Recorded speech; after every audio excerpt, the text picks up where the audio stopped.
Радик Райымбекович белгилеп кеттиңиз го, биз азыр анализ жүргүзүп атабыз деп. Мына ушул баягы эми бул угармандын да суроосу ушул маселеге да байланышып кетет да. Баягы жыйынтык ар бир мекемеге чыгарабыз деп белгилеп атпайсыздарбы?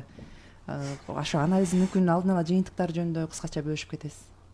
Бизде ошо жана стратегияны айтпадымбы, стратегияны алып калганда иш планды айтпадымбы, иш планда 10-главасында ошо АДСтин катчылыгы, ошо жарандык коом, бизнес өкүлү жана илимий чөрө менен иш алып баруу жүктөлгөн да бизге.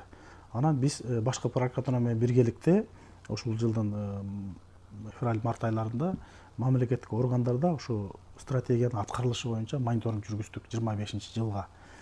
20 органда болду, 5 күн болду. Ошол жерде биз биргеликте карап, азыркы күндө ошо башкы прокуратура тарабынан жарыялана элек, башкы прокуратура расмий жарыялагандан айтып беребиз. Бирок бизде мамлекеттик органдарда ошо коррупцияга каршы жана алдын алуу иштери ар бир органда ар кандай. Мисалы, салык кызматында ошол жерде коррупцияга каршы өкүл бар, эжекебиз. Ал киши абдан жакшы иштейт экен. Өзүнүн ишине мыкты, тың, билимдүү, тажрыйбалуу.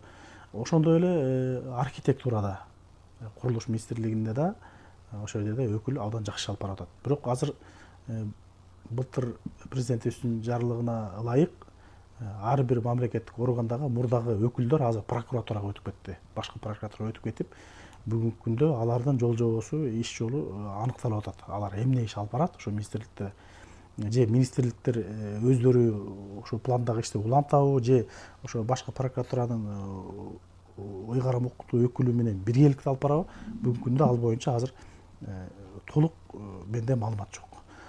Анан бизде эми Кыргызстанда коррупция менен бул, мен ар дайым айтып келем, кылмыштуулук жана коррупция менен күрөшүү бул ар дайым болуп туручу процесс.